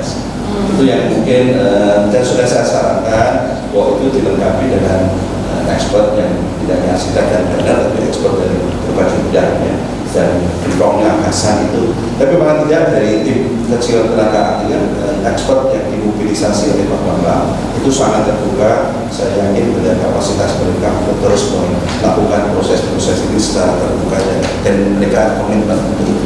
Jadi masih ada peluang kita untuk paling tidak melakukan pemeriksaan. Terima kasih Mbak Sita. Ya, mungkin ada dua hal ya yang ingin saya sampaikan. Tadi merespon dari teman-teman. Yang pertama terkait dengan gagasan dari berbagai pihak, kemudian diskusi dan sebagainya. Sebenarnya sudah banyak sekali, sudah banyak yang berperan serta ya. Tapi hanya satu yang saya tadi, yang Pak Bobi juga menyampaikan ada yang sudah ada gitu. Nah, proses untuk berdialog antar bidang ini yang buat kita masih lemah. Dimanapun sebenarnya tidak ada di IKN, di berbagai macam kota, sektor-sektor itu berbicara sendiri-sendiri masih ya organisasi sektor. Jadi ini yang sebenarnya yang sangat perlu dikembangkan. Kemudian yang kedua, saya itu sangat terkesan dengan sebuah ungkapan dari seorang anak namanya Dahlia. Itu hasil kajian awal aspek sosial pemindahan IKN ya, yang ke Kalimantan Timur. Dahlia ini anak muda di pelestari budaya tari Pasir. Nah, dia itu malah justru mengharapkan dengan adanya ibu kota ini bisa memulihkan dan memelihara hutan. Selama ini kan kita tahunya hutan itu masih bagus ya, tapi kan sebenarnya tidak. Nah, dia justru malah berharap sekali di suatu hari dia bisa menjelaskan arti tarian yang selama ini diinspirasi dari hutan. Nah, ini juga satu hal bahwa itu ungkapan dari seorang anak muda, dia orang anak Kalimantan, penari Pasir yang selama ini tidak kita kenal gitu. Nah, hal-hal kecil inilah yang sebenarnya kalau banyak dari Indonesia yang selama ini tidak kenal. Saya bergerak banyak di bidang wastra. Indonesia itu wastranya A sampai Z itu luar biasa. Tetapi sekarang banyak yang kemudian di printing, gitu ya, yang kemudian akhirnya tenaga-tenaga ahlinya sudah banyak yang hilang. Nah, hal-hal yang seperti ini yang sebenarnya satu harapan dari adanya pusat kebudayaan Indonesia yang bukan kemudian nanti mengintimidasi bahwa itu adalah yang selalu dan tetapi justru itu bisa menjadi jalannya ungkapan-ungkapan ekspresi budaya dari masyarakat, dan terutama anak-anak muda yang mau mengembangkan karya budaya saya. Terima kasih Mbak Sita. Terakhir. Ya, jadi 3 pertanyaannya yang akan saya respon. Pertama dari Ibu Rita ya. Pertanyaan mengenai dampak ekologis dan pembangunan IKN. Nah, itu sebenarnya pertanyaan yang sangat penting yang mestinya ditanyakan ke Bappenas, bukan kita-kita. Mereka yang mempersiapkan seluruh perencanaan pembangunan IKN. Cuma saya agak skeptis bahwa mereka sudah mempersiapkan itu, karena kalau kita lihat naskah akademik undang-undang IKN itu kualitasnya itu sangat mengecewakan. Tidak ada studi-studi yang mengungkap mengenai dampak ekologis, dampak sosial, dan budaya yang tertera dan terrefleksi di dalam naskah akademik itu yang menjadi basis dari pembuatan undang-undang IKN. Jadi saya nggak tahu gimana. Sementara menterinya sendiri baru saja digantikan posisinya dari ketua partai, jadi akan terjadi Sudah dapat konfirmasi kemarin pagi saya ketemu Pak Menko Erlangga, katanya Pak Sarul tetap. Alhamdulillah. Jadi amannya posisi saya. Oke, jadi ya itu sebenarnya PR Bappenas untuk menganalisa secara dalam ya, dan memproyeksikan dampak-dampak ekologis, sosial, budaya, dan ekonomi dari pembangunan IKN. Terus yang kedua tadi dari siapa namanya? Profesor Chongqi ya, terkait dengan pemetaan skenario-skenario itu sangat menarik, dan saya sangat setuju kalau misalnya kita buat koordinatnya ya. Tapi yang saya mau respon tentang fungsi simbolik dari pembangunan IKN yang menurut saya itu sebenarnya bisa diterima. Dan ini ada presidennya gitu. Jadi ada 2 kota yang mungkin bisa kita jadikan rujukan bagaimana sebuah negara memindahkan ibu kota karena alasan simbolnya. Pertama itu di Nigeria, mereka memindahkan ibu kota dari Lagos ke Abuja, dan itu berdasarkan dimotivasi oleh keinginan untuk mendamaikan suku-suku dan kelompok agama di sana. Lagos itu berada di sebelah selatan, terlalu jauh dari suku-suku yang berada di atas. Jadi mereka pindahkan ke tengah, dan Abuja itu menjadi lokasi yang dekat dengan seluruh kelompok-kelompok etnik dan kelompok-kelompok agama. Dan dia berfungsi, dan ini berhasil menjadi penyatu dari bangsa Nigeria. Contoh yang kedua adalah Astana. Astana itu adalah ibu kota dari Kazakhstan, ya, di mana dubes kita itu sekarang namanya Fadzul Rahman. Nah, ya jadi saya lupa nama ibu kotanya Kazakhstan sebelumnya, tetapi mereka memindahkan ke Astana yang sekarang menjadi nama Nur Sultan. Itu karena mereka ingin merayakan identitas baru negara Kazakhstan setelah mereka lepas dari Uni Soviet. Jadi mereka membangun identitas nasional baru, dan relatif oke lah. Apa yang membuat Abuja sama Astana cukup berhasil dengan tingkat resiko yang kecil adalah karena mereka membangun memindahkan ibu kota di sebuah kota yang sudah ada. Nah, kalau kita IKN itu kan membangun ibu kota, bukan memindahkan ibu kota. Itu beda, dan implikasinya besar banget.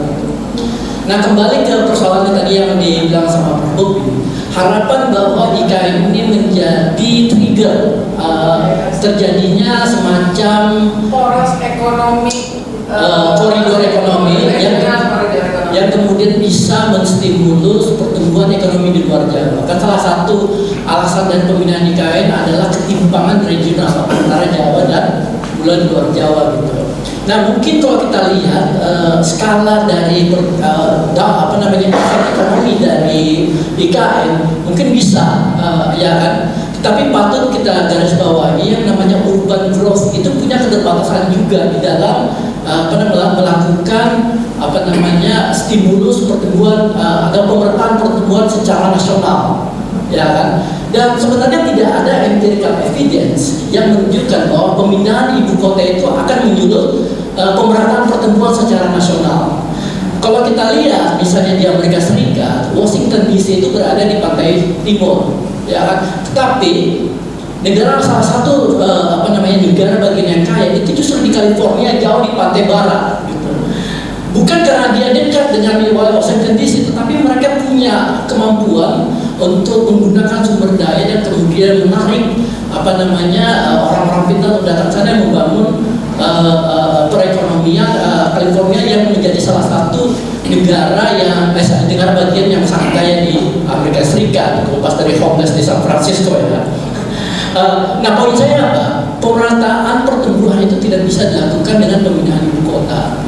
Dan apa yang harus dilakukan sebenarnya udah klasik, jawabannya udah jelas. 3 instrumen fiskal, instrumen infrastruktur, dan instrumen SDM. Kalau kita mau misalnya Maluku itu maju, kita mau Kalimantan Selatan itu maju, Sumatera maju, bukan dengan melakukan pemindahan ibu kota dari Jawa keluar Jawa, tetapi bagaimana mendesain instrumen fiskal, lalu kemudian menyediakan infrastruktur seperti tadi kedua milenial tadi menginginkan ya, melakukan pemerataan infrastruktur dan melakukan pemerataan kualitas SDM sehingga pertumbuhan ekonomi itu bisa terangsang di sana gitu. Sekarang kalau kita lihat SDM berkualitas tinggi yang ada di Indonesia itu semua terkonsentrasi di mana? Jabodetabek.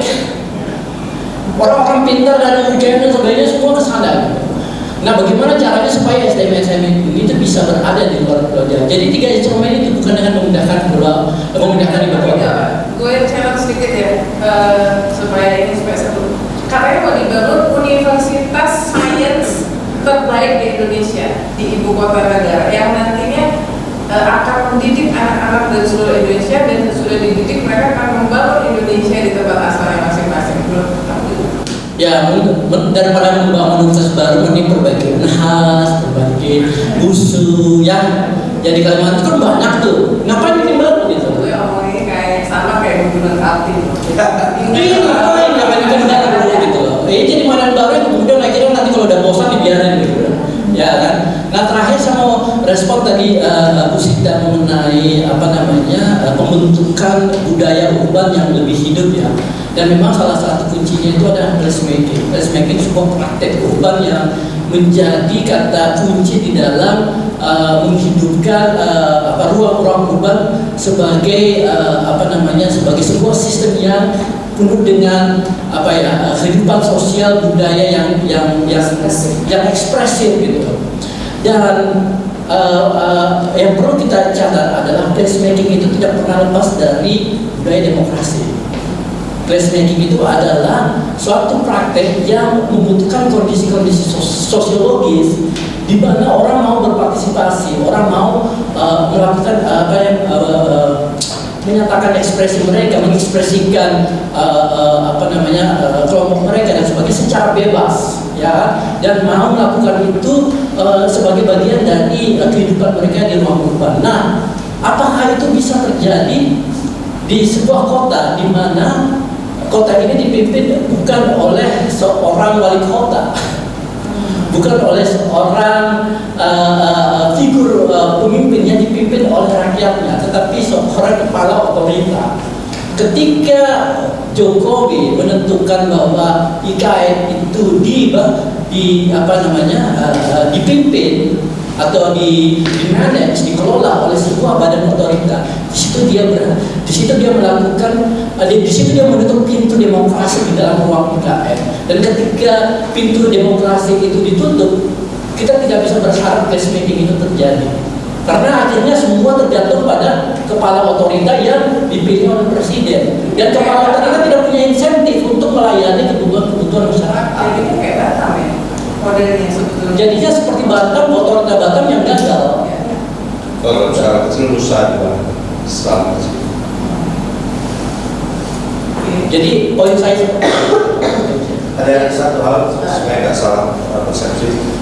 Kalau saya sepakat seperti itu, jangan pindah ibu kota dari pusat dedikasi negara bisa menjadi trigger memeratakan membangun seluruh Nusantara, apa? Di negara kuncinya dari infrastruktur, SDM dan sebagainya. Sejak itu saya sangat yakin sepakat itu. Jadi jangan dimimpikan, tapi kalau hanya simbolik, political simbolik, oke. yang saya mungkin bisa sedikit tambahan, mudah-mudahan sedikit banyak memicu regional ekonomi saja, tapi tidak mungkin memang menjadi pemerataan. Itu isu lain yang beyond pemindahan ibu kota itu supaya clear. Jadi jangankan sustainability dari ibu kota negara, kita justru hari ini harus berpikir apakah itu akan kejadian gitu ya, dengan skenario tadi, termasuk yang tiga poin itu yang ditambahin sama Prof. Bobi dan juga Mbak Sinta. Jadi ya silakan. Seru nih, jadi terpicu. Saya kembali lagi kepada persoalan sebenarnya IKN itu yang desainnya mau apa, yang jelas daripada kita semua itu perlu. Ya, jadi narasi dari dulu awal-awal itu kan kalau misalnya pembicaraan di media sosial dan kemudian ditangkap oleh media itu kesannya Jakarta ini udah kelebihan beban, banjirnya nggak bisa ditangani, masyarakatnya udah terlalu banyak, jadi perlu ada kota yang lebih layak. Nah, itu kota yang lebih layak itu bentuknya kayak apa? Kita baru melihat gambarnya doang ya. Nah, itu baru satu bangunan, satu kompleks. Itu mau bernyawa seperti apa? Saya udah lihat bibitnya, Mbak.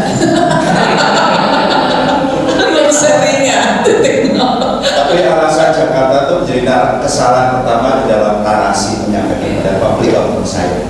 Iya, politically juga ya. Ya. Oke, kamu nambahin lagi.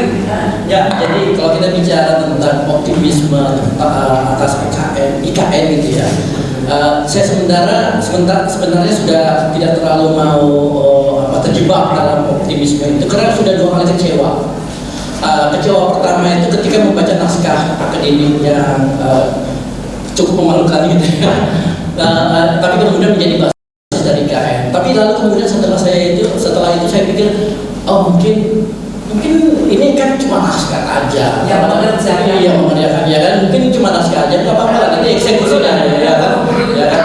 Tapi begitu keluar sebuah karya besar sebagai representasi dari selera seseorang dalam membangun istana negara, bukan permasalahannya bukan cuma soal estetik, tetapi permasalahan yang lebih fundamental seperti Mbak Sinta tadi bilang gitu, bahwa itu sudah melanggar aturan. Ya kan, ketika kita membangun sebuah kota dengan konsep yang begitu mewah ya, yang begitu advance gitu ya, smart for city dengan 7 KPI dan sebagainya gitu, muncul sebuah desain istana negara yang melanggar semua KPI yang sudah dibuat. Saya menjadi sangat kecewa dan akhirnya tidak berani untuk optimis lagi gitu. Oke.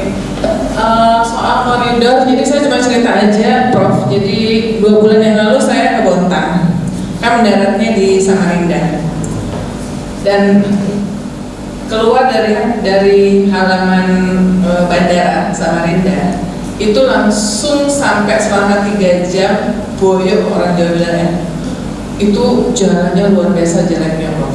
Nggak tahu habis itu mungkin diperbaiki, tapi luar biasa jelek. Ini poros ekonomi Samarinda sampai Bontang yang notabene itu keluar dari bandara. Nah, Mas Butet tuh waktu itu rombongan ke sana juga. Jadi Mas Butet, Joko Pinurbo, terus pelukis ketop, pokoknya ada 30, Agus Nur, Nasirun, satu rombongan ke sana itu kasihan banget. Jadi jelek banget dan itu menunjukkan, saya sampaikan kepada Presiden, ada Pak Basuki juga waktu ketemu Pak IKN, saya bilang kita ini besar-besaran create euforia untuk membangun ibu kota negara, nggak jauh dari masih di provinsi yang sama, ketertinggalan infrastrukturnya tuh parah banget. Dan waktu itu Pak Jokowi sih kayak dia nggak bisa ngomong apa lagi. Saya bilang ini kasihan loh Mas Butet dan rombongannya itu, mana Mas Butetnya juga kurang sehat kan, 3 jam itu terkontal-kontal dengan jalan yang jelek, dan itu hanya keluar dari bandara Samarinda. Jadi bagi kita kan kalau jalan bandara tuh ya mestinya sekitarnya tuh pasti yang mulus lah ya, jalan tol apa. Jadi memang sejauh ini sejauh ini bahkan di dalam provinsi Kalimantan saya melihat dengan mata kepala sendiri, di daerah lain masih di Samarinda yang notabene ibu kota provinsi masih ketemu jalan rusak yang banyak banget. Jadi justru saya sebagai jurnalis melihatnya bukannya belum lagi nanti menjadi kayak semacam memicu regional ekonomi, tapi mungkin memicu kecemburuan sosial juga buat daerah-daerah sekitarnya di provinsi itu yang tidak diperhatikan karena semuanya fokus. Jadi itu tambahan laporan pandangan mata dari saya yang kebetulan pernah enggak. Jadi teman-teman menarik sekali ya, menurut saya dari untuk perspektif media juga ya, media itu selama ini memang terjebak juga dalam hanya isu-isu investor ya, investor apa segala, meskipun itu isu penting juga sih ketika pemerintah menurunkan subsidi dengan menaikkan harga BBM, tapi di waktu yang sama gebiar-gebiar soal investasi triliunan untuk IKN, dan kemudian itu jadi nggak nyambung ya antara prioritas alokasi anggaran yang dilakukan oleh pemerintah. Dan buat media, apa yang sore hari ini disampaikan skenario-skenario termasuk dari Mbak Sinta, saya terima kasih banget nih. Jadi itu memberikan perspektif untuk kita gali ya, untuk kita eksplor. Ini terakhir sekali, saya jadi ingat memang ketika 3 sesi diskusi IKN dengan Rucak dan waktu saya bilang, Mas, yang penting ke depan apapun pro and cons itu harus diberitakan dengan kita aja. Karena nuansa selama ini mungkin terlalu yang pro atau kontra, tapi konnya tidak cukup tajam, sehingga ini akan sangat bermanfaat kalau pro and konnya itu jelas. Dan itu harus diupayakan secara terbuka menjadi proses pembelajaran publik yang penting, jadi atau tidak jadi, dua pandangan itu harus disandingkan. Terima kasih sekali, benar-benar memberikan beberapa perspektif yang baru buat media juga untuk menggali ya, mengejar tadi ke berbagai pihak. Ternyata fakta-faktanya banyak yang tidak dilibatkan dan semua diskusinya silo. Sekali lagi terima kasih, dan kita berikan tepuk tangan kepada pembicara kita. Memang saya rasa jadi nggak ada yang kita nggak bicara soal setuju nggak setuju ya, tapi masalahnya catatannya itu panjang gitu untuk bisa sampai merealisasikan sebuah ibu kota negara yang Mbak Sita tadi mengatakan juga belum pernah dijelaskan sebenarnya yang lagi kita bangun tuh apa di sana. Terima kasih sekali lagi, dan sampai ketemu di ngobrol seru berikutnya Pak Edi End Time. Selamat sore dan assalamualaikum warahmatullahi wabarakatuh.